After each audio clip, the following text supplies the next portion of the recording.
just for a split second, on that note, playing Call of Duty with this guy with his military background and lingo is incredible. Warzone 2 just came out, so maybe us three take a quick break, come right back, we'll finish shooting. I was itching. Let's do it.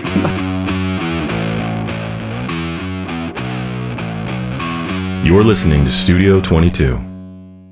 Welcome to Studio 22. I'm Brock O'Hearn. I'm sitting here with the one and only Will Meldman, the coffee pouring, steam rolling son of a gun, my co-host. And across from me, a dear friend, a longtime friend, TJ Millard, who has an incredible story, an incredible life.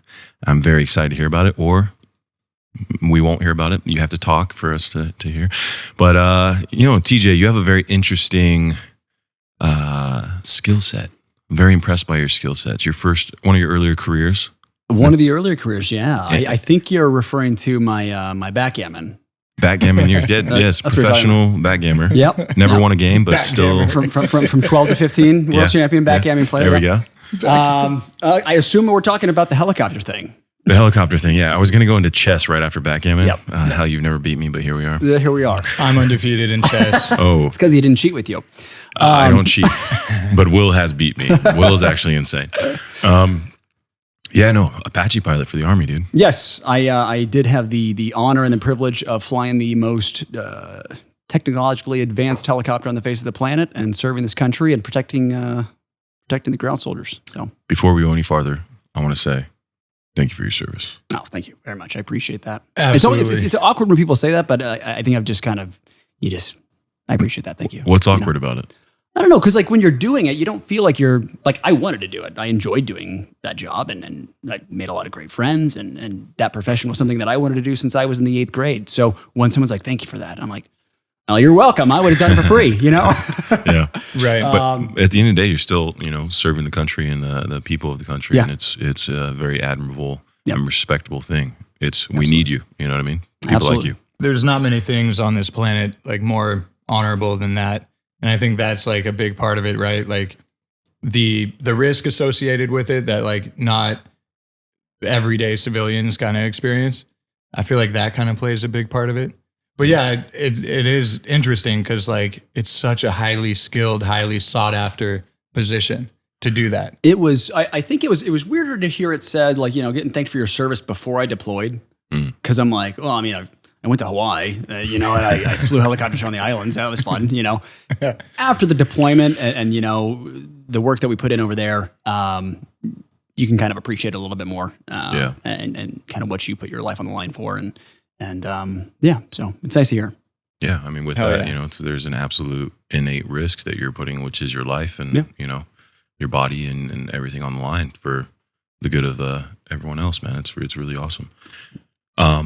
Before we jump forward to anything, I want to talk more about the Apache and what it was like flying that and everything too. But one thing I found very interesting about you that I really love, because you're an extremely talented cinematographer, drone operator, and still fly helicopters in Hollywood now. This is true. So I love that you continued on that love for flying, I guess, and kept it going. But before we get there, yep, tell us a little bit more about that experience. How hard is it to become an Apache pilot?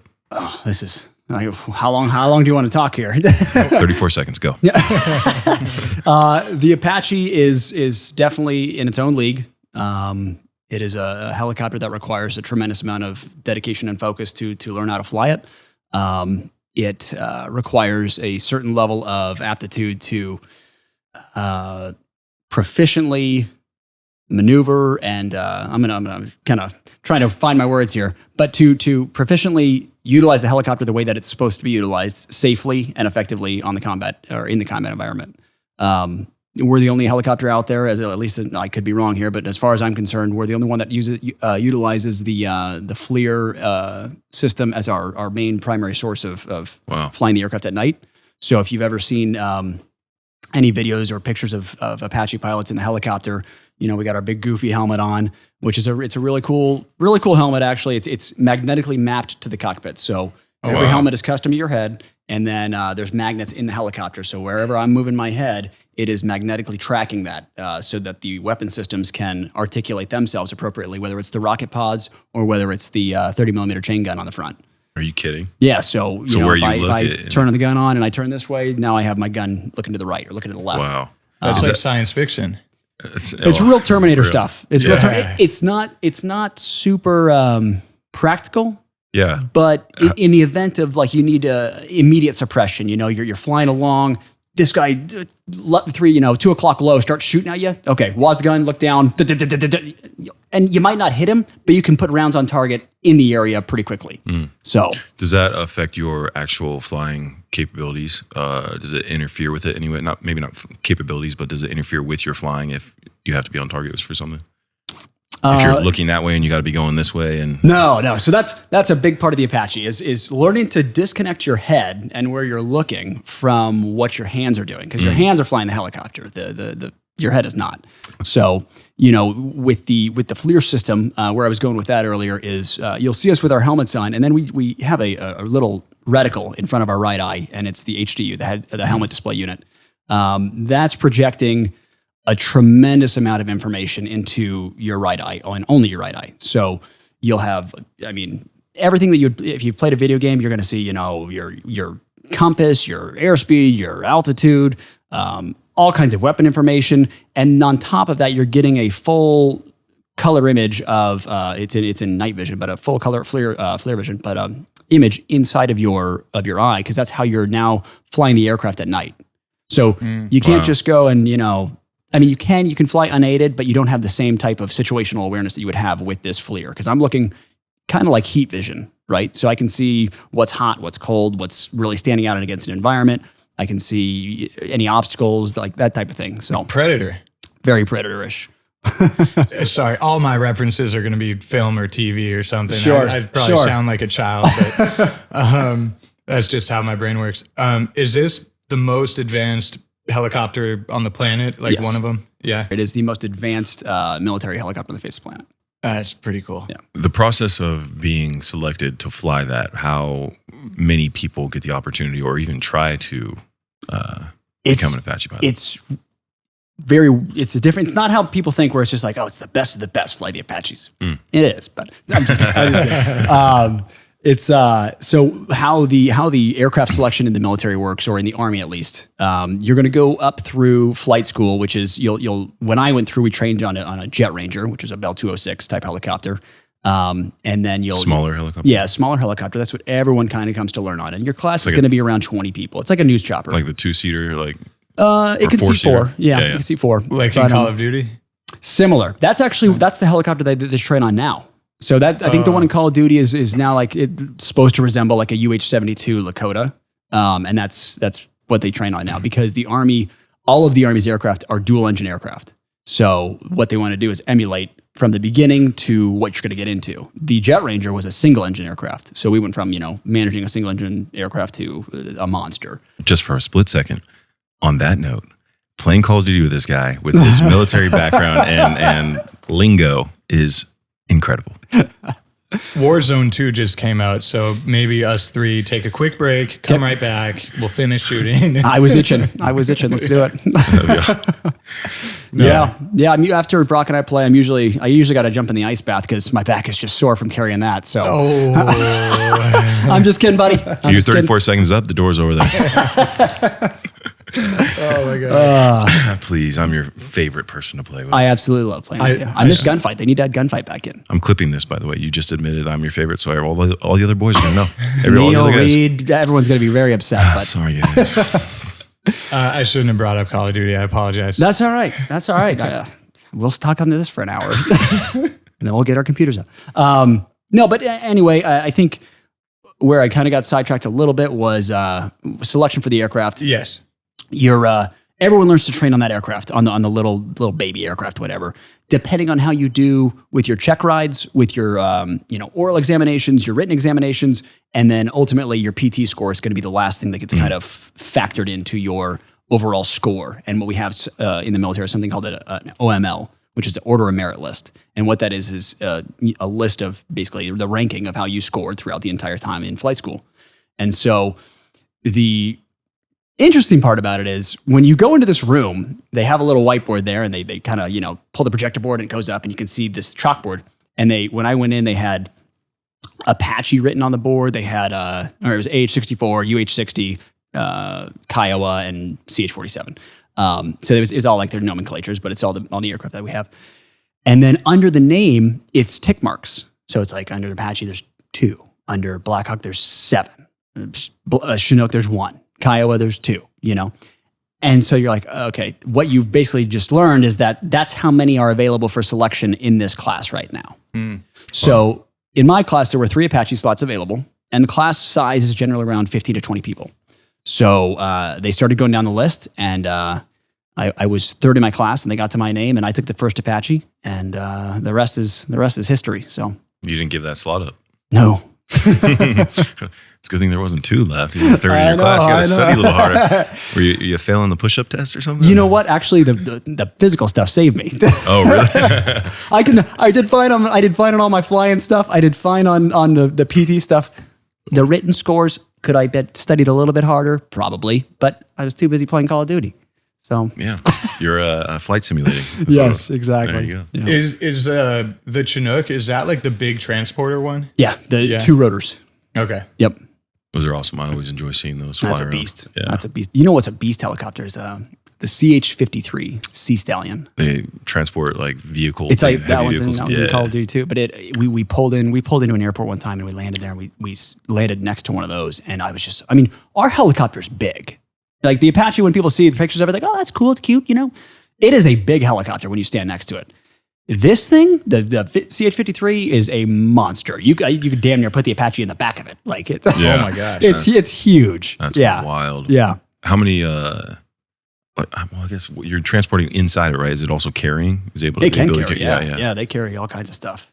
Yeah. Well, Same with the Chinook, that'll carry, but I think the 53 it says a lot more. Fascinating. Forgive me if I'm wrong for all the pilots out there. Yeah, I could be wrong. I'm getting like extreme Top Gun vibes in this conversation. What's the main differences between like, an Apache pilot and like a jet fighter? Well, are you the pilot itself or the actual aircraft? I guess like aerodynamics. Yeah, the process, the aircraft. Are the jet fighters only Air Force? Yes. Yeah. Okay. The Army doesn't utilize any fighter aircraft. Okay. We serve the function, and you learn this going through flight school right off the bat. You are not there to be a hotshot pilot. You are not there to be a rock star. You are there for one purpose, and that is to serve the troops on the ground. Right. And that is what we do, and we do it very well. So. Hell yeah. Yep. Yeah, that is our difference. There might be if we get a call, this is a perfect example for us. So 2017, we're sitting in Baghdad. Well, we weren't in Baghdad, we were in Taji, but Taji's just 30 minutes northwest of Baghdad, somewhere around there.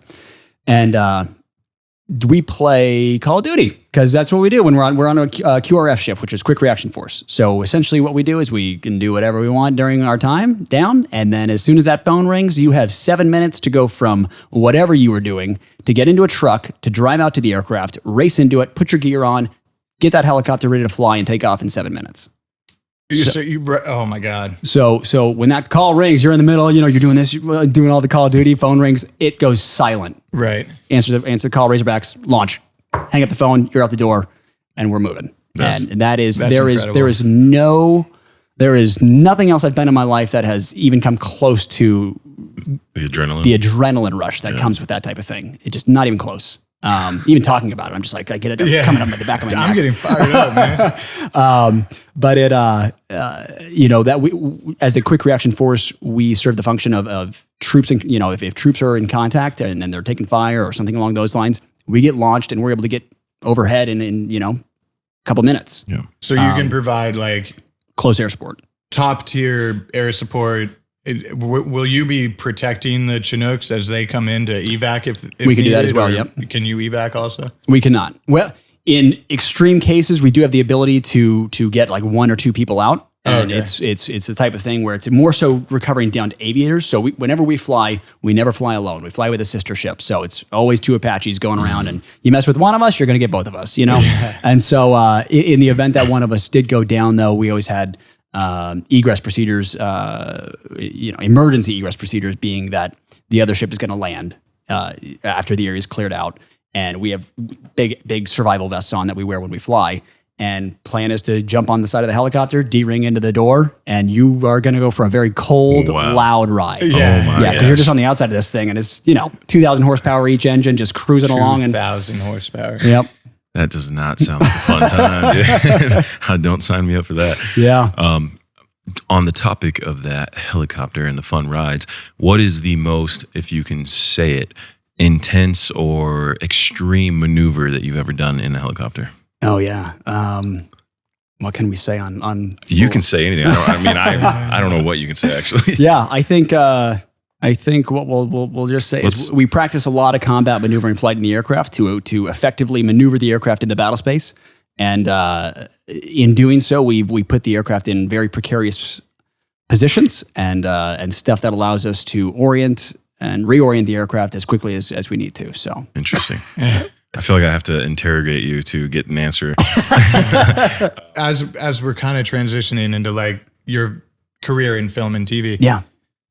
How would you say, and we have like obviously so many of your projects to talk about, but I really want to ask this question.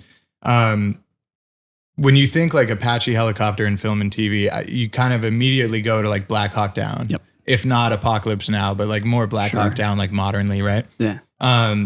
How would you say that film did in depicting, like a wartime scenario and all that type of situation? Black Hawk Down, I remember seeing that in theaters with my dad. And that movie, I already wanted to be a helicopter pilot, but that really instilled it, like, this is what I want to do. Which is funny because the helicopter gets shot down. And then, so you're just like, all right, this guy's got some screws loose. But it was, it's a true story. And just seeing the bravery of those people and what they put their lives on the line for. And that is what was attractive to me about it. There was always something attractive about like being a police officer or again, I went to the pilot route, but just being that when someone calls for help, you're the answer and you get to go save the day. And that's attractive to me. And that's why I did it. It's incredibly commendable, man. It's, not everyone has that, but that's, man, it's really impressive. Thank you. Yeah. Somebody that serves, right? What would you say a helicopter, most impressive thing a helicopter is capable of doing in the air? Yeah. I would say my buddy Aaron Fitzgerald. Aaron, hope you're doing well, bud. He flies the Red Bull helicopter, and that does some incredible stunts. And he's such a skilled pilot. Awesome. And that flips it upside down, all kinds of neat little things with it. And that's so wild. Yeah, it's a very neat helicopter to watch fly. Now you work in TV and film. I do. I came out here in 2018. I know you're not working much these days, but yeah, right. Yeah. Came out here in 2018. I actually left the military not under my own really choice. I got medically discharged from the military. I got medevaced out of Iraq in 2017. I talked about that with my buddy Ethan Suplee on his podcast, American Glutton, a little bit. We were talking about diet and health and all that kind of stuff. And, we go into a little bit more detail on that because it's a long story. But if you want to hear the story, that's where it's absolutely, at. Bro. Yeah, shout out to that. Yeah. But anyway, so it came here to LA and really kind of was aiming at more directing and acting and moving into that realm. And I kind of had the skill set of already flying drones and helicopters. And I had flown drones while I was in the military, not for the Army, but on the civilian side, just as a side business for, capturing video for different casinos in Las Vegas. That's where I grew up, or where I left my home. And so, you can make a decent living doing that. I was like, all right, that's cool, And then I got introduced to some people out here. One of my best friends, Kevin LaRosa. Kevin is also a very skilled helicopter pilot, one of the best in the business. He did all of the aerial sequences for Top Gun 2. He flew the jet, flew the helicopter. The guy's a stud. Really, really fortunate to call him my friend. That film had some of the most impressive aerial stuff. I mean, there's no wonder it made $2 billion or whatever it made. But man, they put a lot of hard work into that, and it paid off. Tom Cruise, I've never met him, but I admire his work ethic, and I admire just everything that he puts into a movie. And I think when I look at someone like that, I'm like, this guy has the best job in the world because he gets to learn. And a lot of actors wouldn't do this. They would just, go and do the talking part and go home, go to their trailer. Yeah. The guy learns to do the actual stunt, like learns the skill. And that's what really attracts me about that even on that film, right? Cool. All of the actors who played the pilots, they had to learn how to fly planes, and they all got their pilot licenses because of it. It's like insane. Yeah, I mean, I'm an actor, and I can't even fathom doing half the stuff Tom Cruise does, dude. And I would love to do all my own stunts, man. Yeah, but like jumping off the tallest building in the world and doing just insane, unbelievable, man. Yeah, I tip my hat to him. I might have told this before, but when I was at a CinemaCon in Vegas, they showed this 30-minute thing on Tom Cruise for the new Mission Impossible. Yeah. And he rode a motocross bike off of a ramp, off of a cliff, and then base jumped, right? Yeah. That was like the stunt. He did it 30 times that day to get the perfect take. And I'm like, all those takes look good. And then, the day before he jumped out of an airplane 20 times to get, it's really impressive, but. Well, it's so physically intensive too, it's like imagine your endorphins and your adrenaline's pumping and all that stuff. That's gotta be exhausting. You gotta be in incredible shape, man. He's 60 now, something like that. And he's still killing it. Yeah, he is. I don't think he flew though. I don't think the military allowed him to fly the actual jet. Yeah, he didn't get to fly the jet. Yeah. He didn't get to fly the jet. Obviously, they all got to fly in the jet, which is still really cool. I know he flew the helicopter in Mission Impossible, though. Yeah. Really? In some really cool sequences. Yeah. Super skilled guy. Works hard. Okay. I didn't know he was an actual pilot. No, American made. He flew the planes as well. Yeah. And he knows how to fly jets, too. I think he has an L-39 or some other type of jet, but he's got like 20 licenses. Yeah. It's amazing. Just wild. Just living life right, honestly. Well, what's the Army, what's their rule on... if a film rents out the jets and the time, do they have to get military pilots in order to fly them, or can they?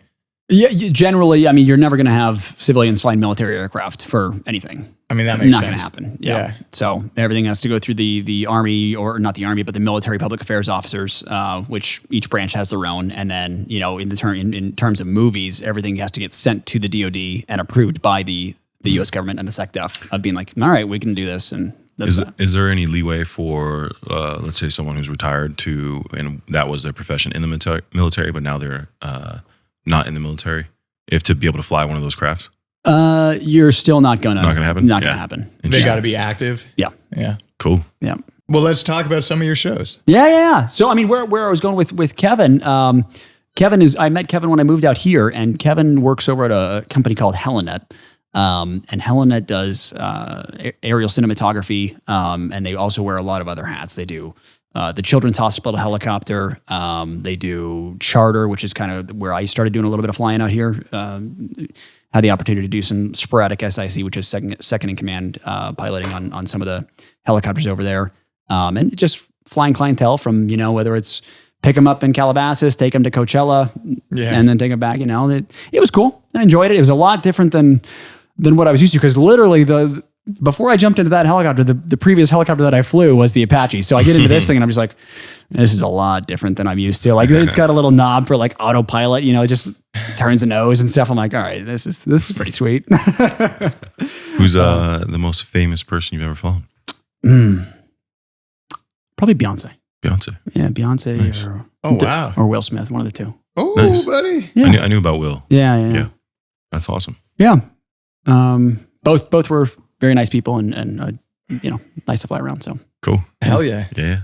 But anyway, I ended Back to filming. Yeah, and ended up meeting Kevin, and like I was talking about Helinet, and he kind of opened the door for me to do some drone flying for Helinet, and my buddy Chad Daring worked over there as well, and he kind of there's a big risk that goes along with it, because with these productions, when a drone company takes on a production, if there's an incident, it's a big deal. On whether it's a Netflix show or whether it's a CBS or whatever it is, if you have an incident, it's a big deal. So finding reliable people to fly the aircraft is not easy. So we had a little trial period and passed and kind of just fell into the fell into the roster of all the people that get to go out and fly, which is about me and another dude, at least over at Helinet. And so we get to work on a lot of cool shows. And, outside of Helinet, I have some really neat opportunities. I've gotten to fly with a lot of great companies out here, and I'm super fortunate that they all still call and get to work on these neat shows. Lightcraft TV, they did Michael Bay's Ambulance, all of the FPV stuff. So any of the racer drone stuff that you see, it's probably coming from them. They worked with the drone dudes, and all of these companies, they all do just amazing work. You can't go wrong. They're all great people and a lot of fun to work with. So, is there any way we could talk about your work on WandaVision? Yeah. I didn't have that many days on WandaVision. In fact, most of it was shot down in Atlanta. I ended up doing some shots here over at the Disney lot, which was on, I think, the finale, the last episode, which was where they were all flying around and in the big battle up in the sky. And so, when you're shooting it, you're like, they're talking about, plates and they need a clean plate here. And then we're going to push in on this. And I'm like, all right. I mean, I view myself as a creative more than just a guy who's with a camera, and putting in a spot. I like to understand what you want so that we can make it happen. And so when they're describing the shot, I'm like, okay, so we got to move the camera like this and then, make it happen. So, but yeah, it was just a lot of plate shots and, nothing too amazing, but you got to work on it. So on that note though, when you were filming it versus when you saw it on TV, how different was it even from how you had potentially imagined it?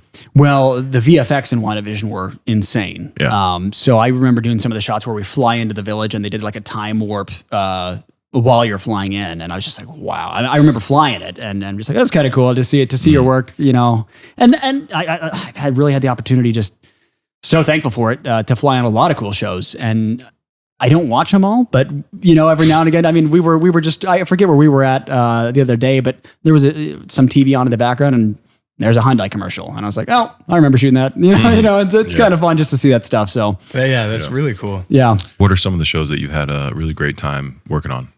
My recurring one right now is SWAT. And I fly all the drone on SWAT. My buddy Eric does all the FPV stuff, but I do the cinema drone. And we get to do a lot of neat stuff. We do a lot of neat stuff. We like blowing up stuff on the show. We like doing car chases, and as a drone pilot, that's a lot of stuff that I enjoy doing. If it's you go to a shoot, it's just like, oh, okay, let's go up and go down. I'm like, this is a boring day, But if there's a risk of wrecking, sign me up.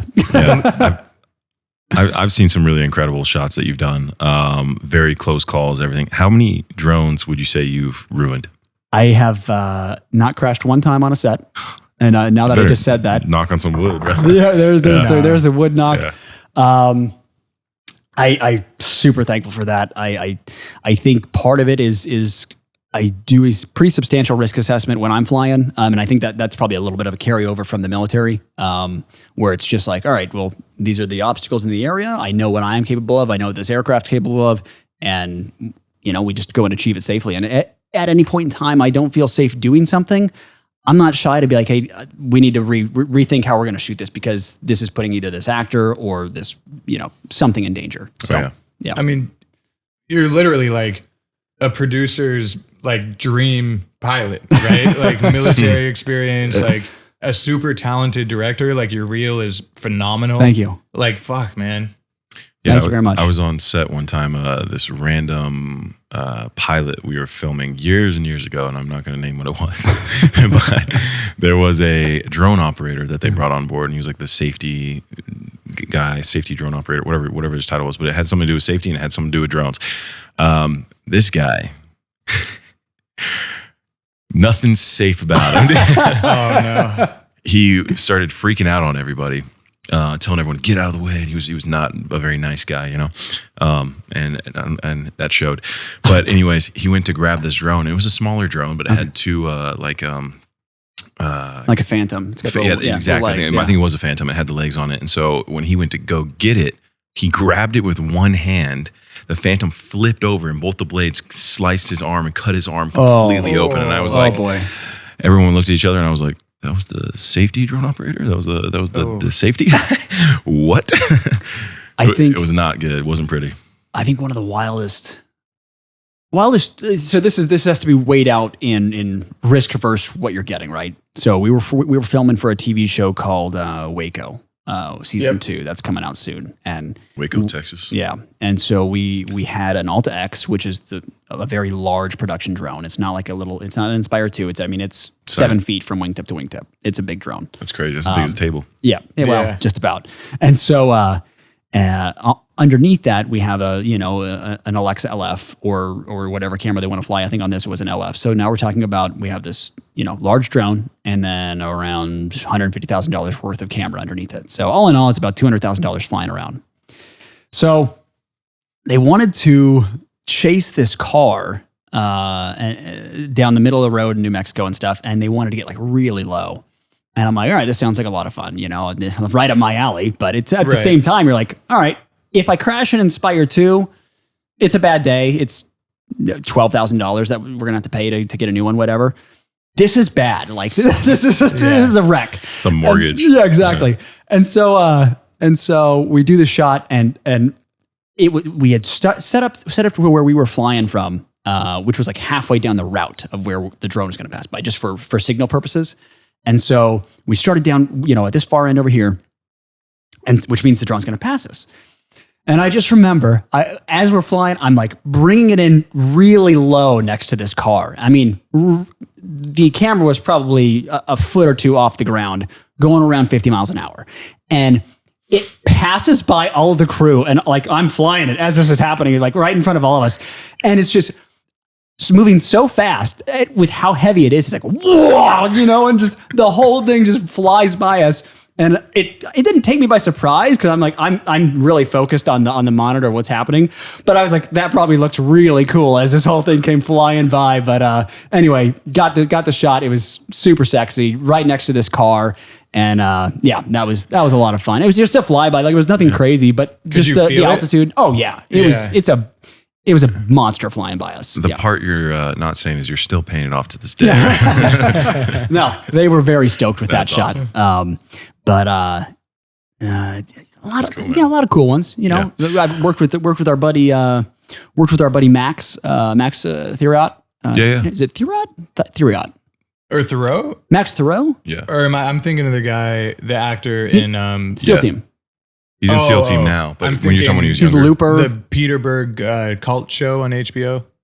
Justin Thoreau. Different guy. Sorry. But Max is super talented director and an awesome guy. But he had me out to fly for one of his episodes that he was directing on SEAL Team, and he's like, "All right, dude, I want to get a really low flyby of these trucks as they're coming. They're getting chased by these guys." I'm like, "You want a low one, huh?" And then he's like, "Yeah." And so we lined it up, and had the Inspire and start hauling ass at the three trucks, and literally, I mean, just right before the drone's about to smack through the windshield, give it just a little bit up, right over the top, and he's like, "Oh my god!"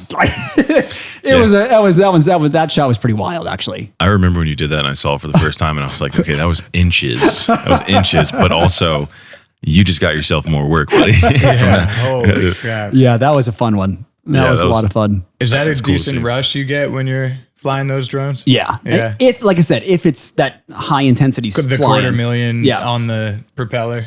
Yeah. Yep. Even if it's not the expensive one and it's just the little guy, still a lot of fun. Oh yeah. I mean, even that's going to be $50,000 anyway too. So like, it's not like that's so cool. Yeah. You just recently worked with Nick Cassavetes as well, right? On the film? I did. Yeah. Nick's a buddy, and we went down to Mexico and scouted his new movie, God Is a Bullet. And then we ended up shooting some drones for it as well. And had some fun doing that. And Nick's such a great guy. He kind of just opened it up to whatever I wanted to do. And he's like, "I trust you, go get me beauty shots." And we did. We got some really cool shots for it. So one thing I loved about that relationship, because I haven't seen the film yet. I don't think it's come out yet, but it's coming out soon. I think it's coming out soon. Soon, yeah. But I love seeing you and Reuter and him working out. They would do these workouts with like a Jeep gym. That's what you called it. Jeep gym. Yeah. So Reuter started that, and it was because it started during COVID. All the gyms were closed.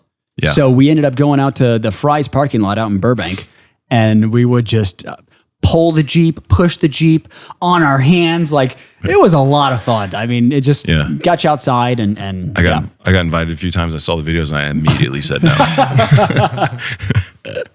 Oh yeah. Yeah, that was a lot of fun. I enjoyed those That's days. cool. Yeah. Yep. Yeah. Creative COVID workouts. Yeah.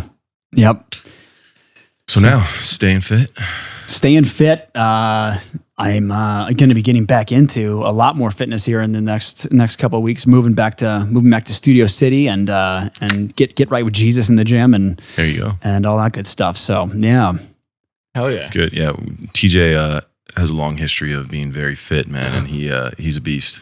I would assume so, man. Yeah. Absolutely. I mean, obviously, the whole time I've known you, for sure.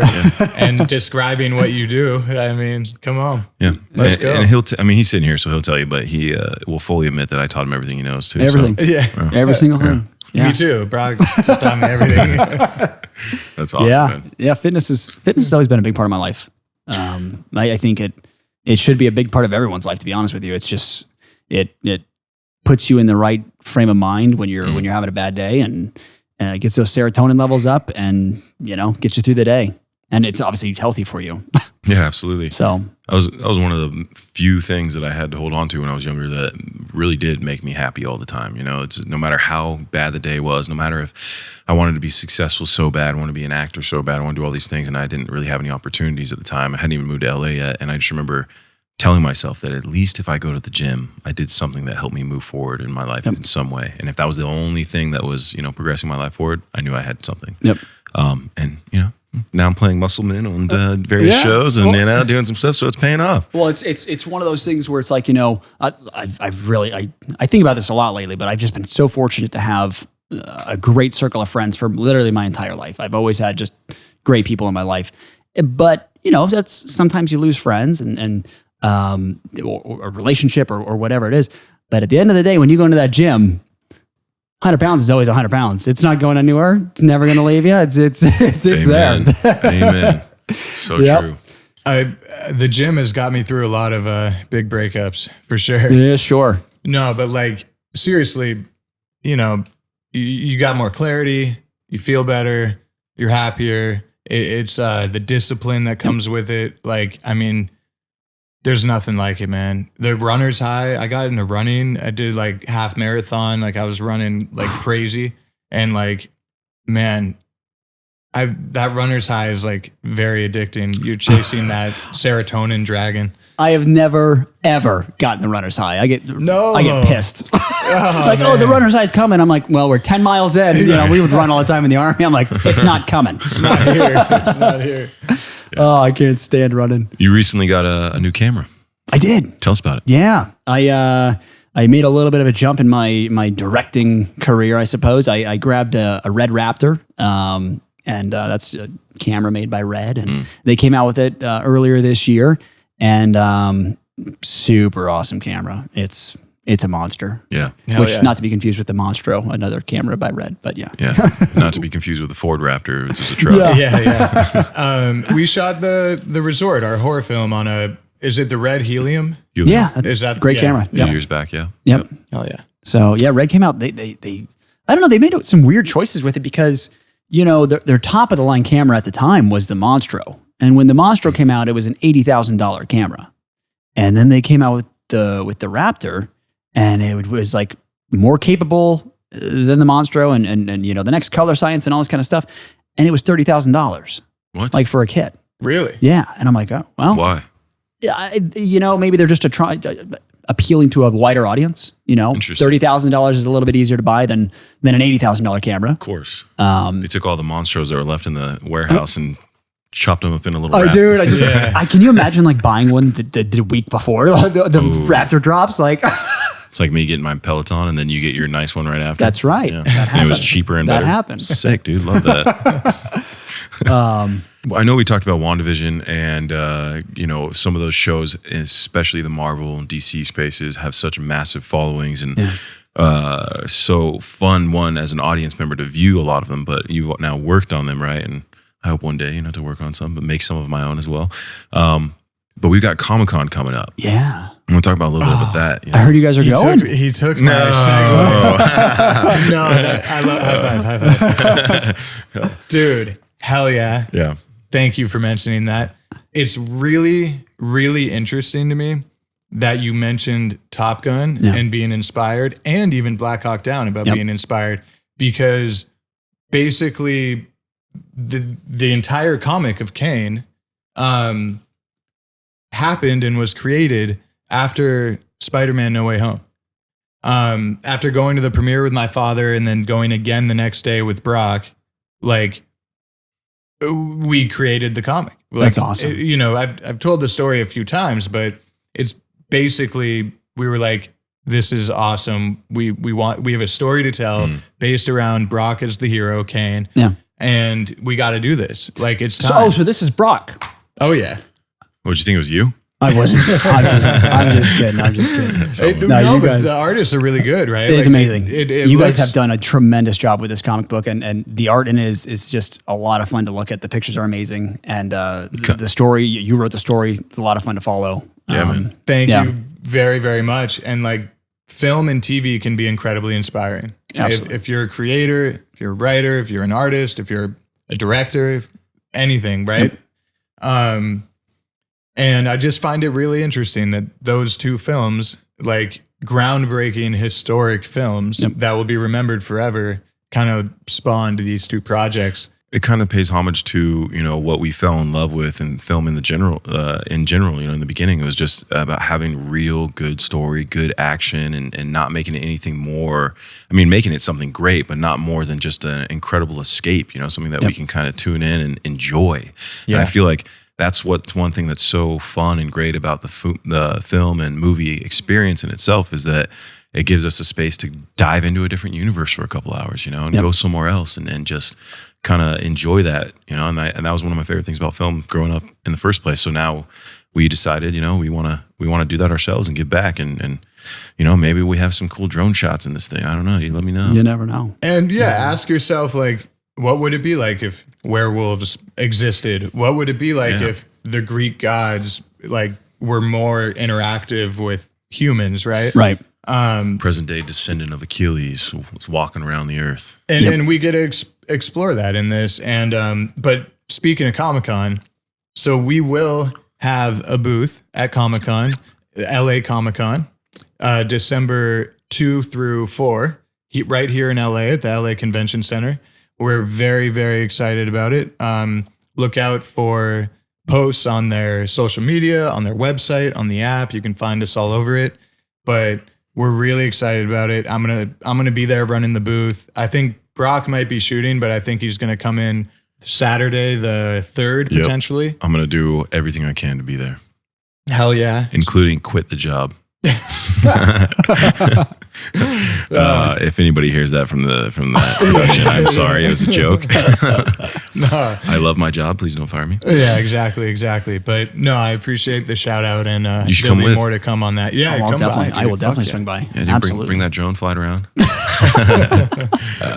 Oh man, awesome, dude. No, you guys killed it. You guys killed it. We're having fun, man. And there's room for, you know, you kind of look like Mr. Montclair there, dude. You know, I've been told this. You have this punchable face. It's just there. It's there. Oh my God, not the first time I've been told that. Yeah, super punchable. It's not punchable. If anybody punches it, I'm punching them. You know what I mean? That's what friends do. He's definitely way younger, but we could like make him look older. Yeah. If you can make, you know, Benjamin Button work, we can make this work. So. It's true. It's true. That's pretty good. Yeah, man. It's just it's fun having a universe so you can fully expand. And you know, as a writer now as well, TJ, being able to dive into your own world and your own universe and just let go and be creative and be free. Yep. It's very liberating. Absolutely. It was a good time. Absolutely. Yeah. Yep. It was a lot of fun, and it honestly, after we finished the script that we just finished, we're already talking like, all right, what are we doing next? What are we doing next? You know, and now it's trying to figure that out. And there's just so many possibilities. That's the problem. It's like you have to take this endless possibility and really funnel it into something that you think can work next. I literally was thinking about this the other day, right? Yeah. I'm finishing up a documentary right now. It's my second feature film, and awesome. Can't really talk about it yet, but it's coming, and we will. But like, the unknown of what comes after. Yeah. Right. That's why I love doing this. Like, who knows? And there's plenty of things you kind of like think about, like, oh yeah, I could see that, or, you know, that makes sense. But the not the fear of the unknown, but like loving the unknown. Yeah. And being like, whatever it is, I hope it comes from scratch, from nothing, because that's what I love about this. This was a thought, an idea, and we manifested the product and the company out of thin air, right?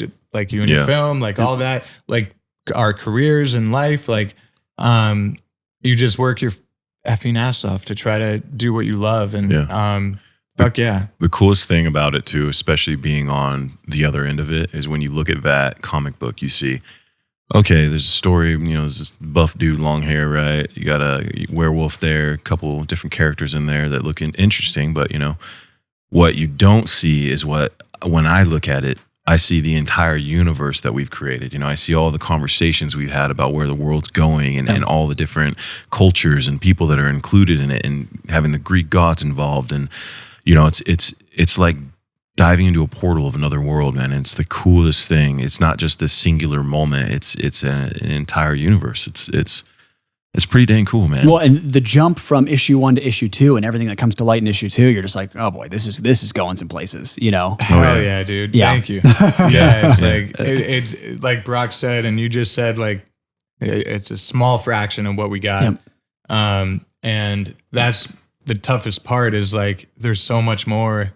We just gotta, you know, good art takes time. All art takes time. Yeah. We also have an Indiegogo for issue 2 that's live right now. So people can go check that out on Indiegogo. Awesome. Yeah, man. Yeah. Excellent. Excellent. It's, when you're writing, do you find yourself like having to give yourself rules, right? Where it's because if you have too many opportunities or too many like things that where it can go, I feel like it's difficult to hone in and actually move the puck forward. Like you have to give yourself some structure. You know what I'm saying? I totally agree. Yeah. Literally, like yesterday, I wanted to write, because with this story, it can take place anytime, because it follows one family lineage from the Trojan War 3,000 years ago, and potentially even before that, to modern day. Yeah. So you can really do any time period, which I love about this. And I go up to Brock and I'm like, dude, I want to write something new today. And we basically just talked about time periods. I did a bunch of historical research on like, okay, who's alive at this time, like 1600s in London, or, you know, France in the 1200s, whatever it is. And you can really narrow it down. And there's a new Kane coming that is going to be awesome in like a really cool time period. That we kind of narrowed it down exactly like you said. Like, we're going to write something new. We have all of human history to work with. What am I going to focus on? Right.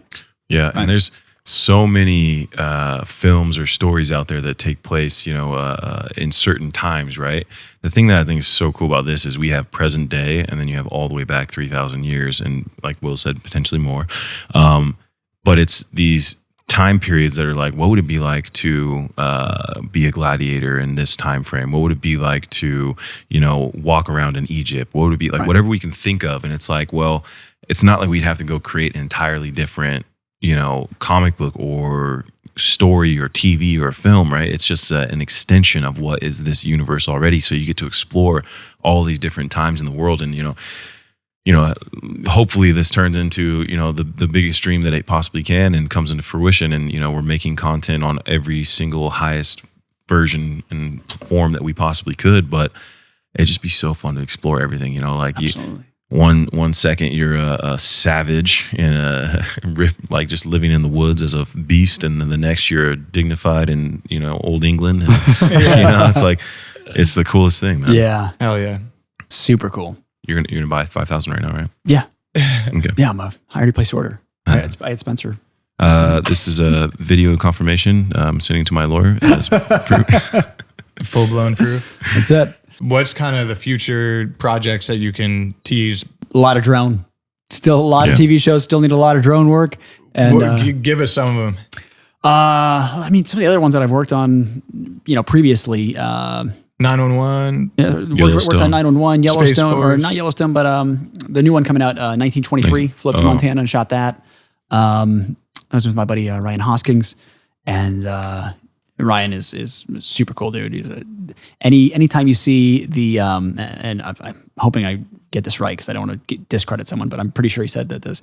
Anytime you turn on the Apple TV and you see those beautiful images that are just flying along, that's Ryan and his dad. Like him and his dad had that. Always contract. wondered that. Him and his dad. He told me that, and I'm just like, wait, you guys did all those? I'm like, you got to work with your dad, like and just go and hang out and do beautiful stuff like that, like. Wow, what a dream. Yeah, that's cool. And their shots are insane. It's just amazing. One of the greatest trips of my life. I was like 10 years old. And we did just like a normal fly fishing river trip in the Bob Marshall Wilderness in Montana.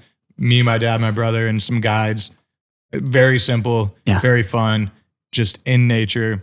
Some of the most beautiful nature in the world, I believe, is Montana.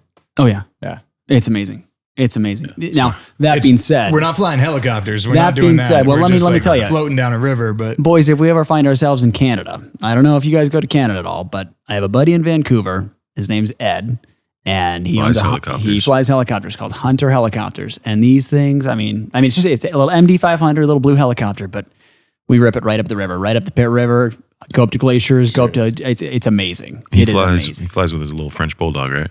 That's Brad. Brad's a buddy of mine. Yeah. Okay. You got to see his videos. Dude. They're awesome. Mr. Bentley. Mr. Bentley. Yeah, the bulldog lives a better life than most people. So that's awesome. No, man, but I've been to Canada a few times. Not in many years, but it is some of the most beautiful landscape I've ever seen. It is amazing. I'll share a quick story. One of my favorite of places I've been. Yeah. When I was 12, I had one of my best friends, Chris. His family would do vacations every now and again, and they could bring a friend, and so he would bring me from time to time.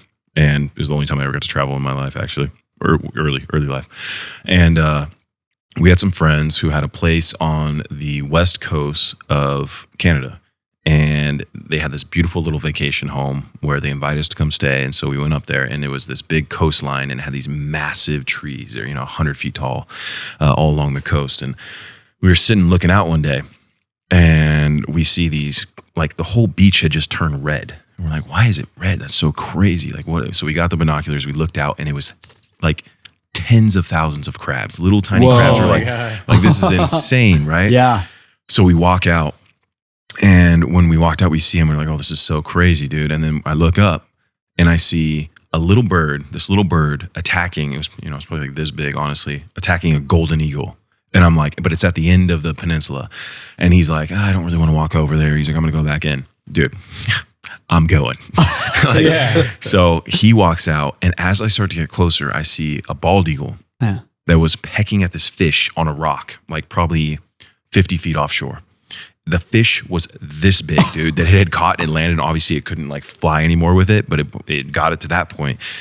And then I look up and I see another bald eagle in 3 eagles? 3 eagles. Check this out. In its nest right up there. So obviously, they want to protect that zone, right? I prematurely said that the golden eagle was there. That's not what I saw. I saw the bald eagle picking at the thing, and then I went around, and that after I got close was when the little bird came around the corner and the golden eagle was flying around. So obviously the golden eagle was doing something to tick this bird off or whatever, but it was taking it on. It was crazy. And it was flying away like it did something wrong. Well, you just got into bald eagle territory. So they both come out and they go to fly and attack this thing, and they eventually get it out of there, right? And I was like, I cannot believe I just witnessed that. I'm 12 years old. This is like the most beautiful landscape right on the beach, like it was the most beautiful thing I've ever seen. And so I'm still walking down the beach, and maybe, 3 minutes goes by, and all of a sudden I feel this shadow, and I'm like, what is that? And I look up, and not even 5 feet above my head was a bald eagle with a 7-foot wingspan, and its talons were the size of my hand, literally, but then the claws were that big on top of it. And I was like, if it wanted to, it could have grabbed me and thrown me 20 feet, no problem. It was huge, dude. Just fly away with you. Yeah, but I'll never forget that moment. It was one of the most amazing moments in nature I've ever had in my entire life. And one of the reasons that my grandpa, I've said this to you a few times, but my grandpa, who passed away before I was born, he used to always say, soar with eagles. And so I hold on to that moment, reminded of him. And it's really just a calling to be the best version of yourself, I think, more than anything. But I'll always forget that moment in Canada is beautiful. Oh, dude. Just nature in general, man. Like, I think, don't get me wrong, I will get completely, I have a, call it a gift or a curse, but it's a laser focus. So whatever I'm doing, like if I'm actually like invested in it, it is a laser. Like there is nothing that's going to get in the way. I will do it until it's done. It's, like I said, a blessing or a curse. But I think, if I'm doing just 3D animation, or if we start playing Call of Duty or whatever it is, it's a lot of fun. I love being inside and I love being on the computer and learning new things and making new stuff or whatever. But I grew up outdoors. I grew up riding dirt bikes and quads in the sand dunes with no phones, no nothing. Like you were just in the moment, and it was amazing and it was beautiful, and outside in the forest and all that kind of stuff. And I love being outdoors. And so I really try and split my time to get out there and still live life outside, and then, get the time for the games and all that stuff. So you just went on a trip recently where you're riding dirt bikes, right? Yeah. Did you guys end up doing that? We did a little bit. A little bit? Yep. If you decide to buy one, let me know where you buy it, because I want to get one so bad. Yeah. And I just want to rip around the campgrounds and stuff like that in the middle of nowhere, dude. I've been looking. It'd be so fun. I think if I end up doing anything, I'll probably get a quad instead of a dirt bike. Just as I mean, coming up on 34 this month, I don't want to be falling off a dirt bike. That's true. He's got a Thanksgiving birthday. I do. Oh, no way. I do, yeah. So, everyone's giving thanks on my birthday, so it's not for me. It just happens to fall on the day. So that was a fun trip. A lot of skydiving on that trip, actually. Yeah. Yeah. Was it your first time? No, that was my second time. But that was my first time, like actually getting a lot of time in the tunnel, which, dude, so my buddy like just went full blown, jumped into skydiving, no pun intended. Like he just jumped, head first. And he went from this year, he started in January. He has like 750 jumps already. Holy shit. Which is, that's wild to have that many jumps in 1 year. Wow. And the guy is incredible at it. And that's amazing. And so he kind of afforded me the opportunity to go spend some time in Arizona with some other people who, literally the best people in the world at skydiving. So here's me, who can barely stay in the thing, with the best people in the world. By the end of it though, we had about an hour in the tunnel, and by the end of it, I'm flying under people and going over the top, and it was a lot of fun, man. Those guys are wizards though. They've been doing it for so long, just, sitting like this in the air and then flipping upside down and flying around upside down. It's insane. A lot of fun. That's cool. Yeah. It's pretty easy to believe that you would pick that up pretty quickly.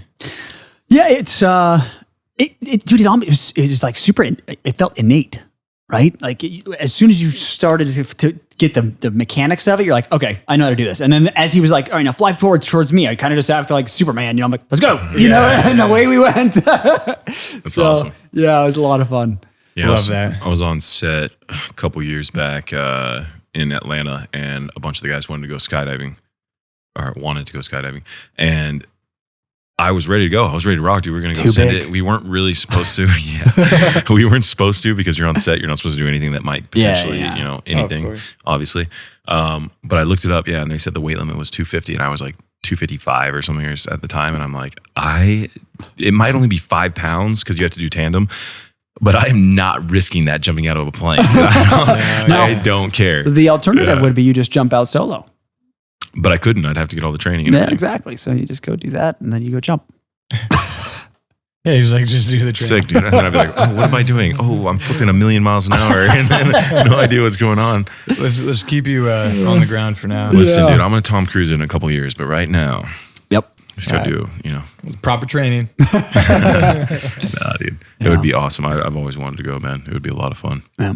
It's just, you see the world in a different view, Yeah. That you definitely do. Yeah. Yeah.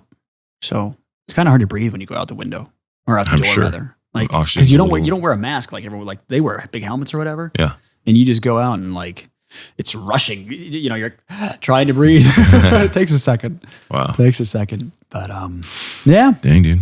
Would you like to talk about the reason you left the military? It's a story. Yeah. So my exit from the military was not how I would have liked it to be. I was medically discharged, and I was medevaced from Iraq in 2017. We'll tell a real quick down and dirty version on this because it can go a little long. Leading into our deployment into Iraq, I was a competitive fitness. I don't want to say model, but competitive fitness model, physique competitions, that type of thing. I was sponsored with a company called Labrada Nutrition, Lee Labrada, Hall of Famer, IFBB, super cool dude, hey Lee. So fitness was a huge part of my life, and when we deployed, that didn't change. We'd get on night shift. I'm out in the gym first thing after we get the helicopter prepped. I'm out working out, doing that whole thing. 2 months into country, I was getting workouts and like getting shocked as I was like, trying to do a shoulder press or something like that. I was getting shocked all the way up in my arms, and I'm like, what the heck is going on here? And at the time, I was like, well, maybe I strained it I was doing a lot of front squats at the time, so maybe I went too far back and I strained something on both wrists or something. And I couldn't put my hands flat.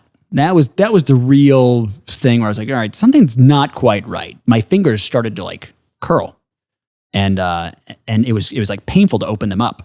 And I was like, this is not good, but I'm still able to function and I'm still strong as hell, so we're good to go, And so it got to the point though where we're like I was talking about earlier with the QRF mission, we get in the truck, we race into the helicopter. Well, if I'm flying front seat that night, which in the helicopter, sometimes you fly front, sometimes you fly back, depending if you're going to be the pilot or the gunner. You can fly from either seat, but anyway, you kind of have to crawl into the front on your hands and knees a little bit, unless you do like a duck walk. But I ended up just going on my hands, and I couldn't put my hands flat, so I'm getting into it like a gorilla, just on my knuckles, and I'm like, this is not feeling great. Anyway, long story short, Commander finds out about it, and she's like, Kat McNair, she's super cool lady, and opened up her home after I ended up getting medevaced, and props to you, Kat. I hope you're doing well. She's like, hey, how long has this been going on? And I was like, a couple months, like a month and a half, something like that. And by this time, you could not see any of my knuckles. So everything was swollen. My wrist, I couldn't fit my hand around that like that. It was like that. Wow. And no, I didn't have, the veins were gone. Like everything was kind of disappearing really quick. But again, I was tired, but I was like, I still got the strength, and that's really only whatever. So anyway, she's like, all right, you need to go see the flight doc. I'm like, okay. So I go and go talk to the flight doctor, and she also was like, how long, tell this story. Does some blood work, and she's like, okay, well, you're going home for now. You need to go get some work done. And so I ended up getting medevaced out of Mosul. We were actually based out of Erbil, but went to Baghdad and then over to Germany. Germany, they did a bunch of blood work. I was there for 2 weeks. What was interesting was in the week that I spent traveling from Baghdad to Germany, I went from a fully functioning, still strong, still walking around, was able to sprint, all this kind of stuff, to hobbling around the hospital, the military hospital in Germany like a 90-year-old man. I could barely walk, and my hands had now, they were literally stuck like this. It was a tremendous amount of effort to get my fingers to open up. And so... was that just the progression of what was happening? Yeah. Okay. Yeah. It was getting worse and worse and worse. And so... 2 weeks passed by. I had gotten every test under the sun, and no answers. So I'm like, all right. I go to the doctor. I'm like, well, what's going on? And they're like, well, we don't know. We want to do a bone marrow test. We want to see what's going on, and we need to get more tests. And I'm like, you guys have taken like a gallon of blood. At least tell me what you're seeing so far. And he's like, okay, well, your eosinophil count is really high. And I'm like, okay, I don't know anything about medicine, okay? But no one cares more about you than you. I can tell you that. So I go home that night into my little hotel room, and I jump on my phone and I start Googling eosinophils. Eosinophil is a type of white blood cell, okay? So white blood cells are used to fight infection and all that type of stuff. Well, I started Googling, white blood cells, eosinophils, and then my symptoms, and ended up kind of solving my own issue, because I was seeing things that the doctors weren't seeing. And that was the fact that, again, my hands were kind of doing this, and I couldn't do this, put your hands together like a prayer sign. And that's a big symptom of this thing called eosinophilic fasciitis, which is an infiltration of your fascia by white blood cells. And so fascia lines are supposed to run straight, and they help move your fingers and toes and everything. They do everything.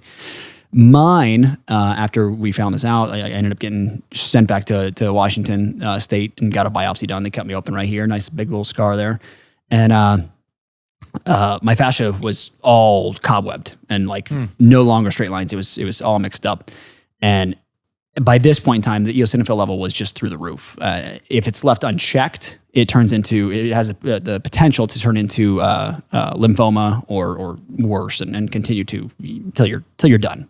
Right. And so ended up jumping on a large dose of prednisone, which is like the king of anti-inflammatory steroids. People hear steroids like, oh, nice, getting more yoked. I'm like, no, not that, not quite. That will wreck you. And it saved my life. It brought all of the inflammation down really quickly. But the amount of time and money of my own time and money that I put into my rehab to get back to where I am today is the only reason that I am able to do the things that I do today. Wow. So you really did like research it yourself and figure it out based off what you were feeling after all those tests and all that. Yeah, there was 300 cases of this in the past 35 years. What? Worldwide. What? Yeah. It's an extremely understudied condition. So getting that diagnosis was difficult in the first place, but the surgeon, he looked at the biopsy and he's like, yeah, this is what it is. And so again, we went the prednisone thing, and that was the kind of mainstay for the course or whatever. I'm not a huge fan of staying on drugs. I hate that so many people have to take drugs to just live their life. And so I started researching more homeopathic methods. I ended up linking up with Wim Hof, the Iceman. We went up to Canada together and did his method over in like real glacier water and the breathing. And I started practicing that on my own. And that in combination with diet alterations, actually helped and allowed me to reduce the amount of prednisone that I was taking and eventually wean off entirely. From time to time, do I have to take a little bit? Yeah. And then it brings it back down. But yeah, went from 60 milligrams to, a sporadic use. So that's incredible. A lot of work. It's like you said earlier, you don't quit, right? You don't quit. You figure it out. And like, that's a perfect example of that. Like I'm going to find out what this is and solve it. Yep. And do whatever I have to do. Absolutely. Hell yeah, man. Absolutely. Did you ever find out what the cause of it was? The Army's best guess from the rheumatologist was the anthrax vaccine. That's we got it when we got in country, and my symptoms started shortly thereafter. So, Interesting. Is that a mandatory thing? It is. Oh yeah. Well, it's definitely a vaccine that you would want, right? Yeah, yes and no. Well, obviously, given the circumstances, yeah. There's been no anthrax attack in ever. Yeah. So it's like, was it great? It was just ever the threat of that then. Yeah. Yep. Wow. So, well, you're still here. Still here, still kicking, You're a great dude. You're a talented dude. Thank you. Likewise. Well, also likewise. Everyone here at this table, let's just pat each other on the back. The triangle of creativity and success right here. Yep. Just the three boys. Yeah, dude. Thank you for sharing that, man. I appreciate it as well. We've been friends for a long time, and I've seen you go through different diets and trying the Atkins and trying more paleo. You stayed away from a the foods. Did carnivore for a bit. That was the big one. Yeah.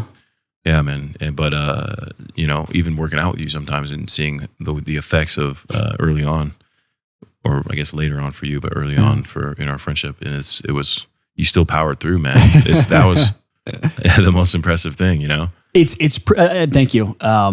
It's concerning on like a hypochondriac level though at times when I'm working out, because all my veins used to be very pronounced when I was lifting and stuff. Yeah, prominent. Well, you're a professional, right? Yeah, you were competing. And so it was very, very prominent veins. And now if I like elevate a limb or whatever, it actually goes inside. The veins fall in because there's scarring from the disease, and so it which I can't express enough like how painful that is. But if you know that fascia is the most sensitive thing in the body, you might be able to grasp a little bit of like what that might feel like. Oh my gosh! And it's your entire body. Yeah. Wow. Do you still feel pain? Oh yeah. Really? But your baseline resets, right? Your baseline of what pain is resets. Like if you're in pain every single day, eventually your tolerance gets a lot higher because you have to be able to function. Yeah. So, oh my God, dude. The amount of like determination and like strong will it takes to figure that out, get through it, do the treatments, right? Like a lot of people, it takes determination just to do the healing process. yeah. That diet stuff isn't easy. That's No, like one of the no. quote simple ways you can do it. Yep. It's not simple. Like it's hard to be on a diet, you Yeah. know, and like eat a certain way. And that's just kind of one of the variables. But congrats on figuring that out. And Thank you. Congrats on being a badass. yeah, fuck yeah, man. Hey, dude, I told you, laser focus, good or bad. Yeah, man. Blessing or a curse. Yeah. But you know what? I do need to mention a podcast while we're on here. The Andrew Huberman podcast. Oh, If you yeah. have not heard any Andrew Huberman, that dude is a stud and just a wealth of knowledge. Yeah. And gotta check he's it not out. selling anything. The guy's a Stanford professor and just puts out health information, studies, and just unbiased. These are the facts. Yep. Guy's amazing. Yeah. I'm buying a sauna because of the guy. I need more unbiased sources. So. Dude, it's Yeah. amazing. Yeah. That's some of his study. Like I remember as soon as he started getting really popular, right? He was like a Joe Rogan podcast or something right before that I had heard, and that's where I got the stuff to help with your sleep. Yeah.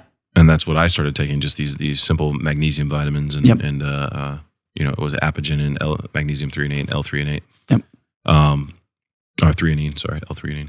But yeah, man, it's you just sit there and listen and you're like, thank you for being smart so that I don't have to, my friend. Like He's such a dude, man. Yeah. He is. He's Yeah. such a dude. and he practices all this stuff too, right? Yep. He's saying like stay off your phone early in the morning and, Yep. and before night, make sure you turn that off, and it just wrecks your dopamine and you lose focus, being productive and everything Yeah. like that. And even I remember listening to one podcast I found fascinating because a lot of people deal with this. We are so busy being so close on our phones 24/7 and screens and this blue light and all this stuff that we don't look far anymore. Yeah. So their Nearsighted. vision is Yeah. getting nearsighted. Yeah. Exactly. So you're going to see more kids with, Coke bottle glasses but the way to battle it, and our eyes are not designed the way that you think right off the bat. It's not just like they're there and you see they have different lenses of how they work, but actually long view, sightseeing or whatever you want to call it, helps battle that and it makes your eyesight even better over Well, time. you're contracting those muscles to Exactly. look forward about the focus. Exactly. areas. There's the close receptors and then the far. But that exercises it out. It's a muscle too. Well, or he even not a on, muscle, but even on meditation. On the way here, I'm driving over and he's talking about meditation, and I'm like, I've tried meditation for a long time, and I struggle with okay, I'm going to follow my breath. I'm got it. I'm following that, and then exhale. Okay, cool. He talked about, and I'm going to mess it up, but extroceptive and introceptive forms of meditation, and I'm like, wait a minute, what? And if you find yourself being more in tune with your body, where like I can hear my heart rate, I can feel just different things. I'm very in tune with my body. If you're already there, it's probably better to do an extroceptive meditation form, which is not closing your eyes and focusing internally. It's opening your eyes and focusing on something externally. Wait, I want to hear this. So how do you do it? Dude, I'm like halfway through it right now. I need to finish his podcast, but he essentially what it sounds like is like maybe he's staring into a fire and like just zoning out. I love staring into fire. I do, dude. And it feels so innate and natural of me just like zoning out into a fire. I can do it it just feels amazing. My biggest form of meditation is when I'm driving. And if I'm at a light or and not because I have like out of control road rage, I just like, it's LA. It's crazy. But if I ever get, a little bit stressed, you're at a red light, you're in a hurry. Yep. That's when I practice my breathing, and my eyes are usually open, and I'm usually focusing on a billboard, a car, something out there. Like daydreaming, just Yeah. out. Yeah. In a sense, I mean, more conscious than daydreaming, I guess, but pretty much staring, daydreaming. right? Yeah. So like maybe I'm doing that without knowing the name of what I'm doing. Yeah. Exactly. That's kind of what I was hearing as well when I was driving here. So Yeah. cool, man. yeah. Anyway, Shout out to Andrew Huberman. Yeah. Appreciate it, bro. absolutely. I'll hope to see you guys on here again soon. Well, the good news is it's 5:00 and we get to send you back in traffic. So if you want to hang out for a little bit, feel free. Call of Duty. Yeah, we'll talk about some things we've got going on You betcha. behind behind the scenes. We're gonna turn these off. We're gonna go into work mode. I love it. Excellent. Yeah, dude. Appreciate you. All right. Good seeing you guys. Broski. Broski. Thanks for watching Studio 22. Don't forget to like, comment, subscribe, and hit the bell. Thanks for tuning in to Studio 22.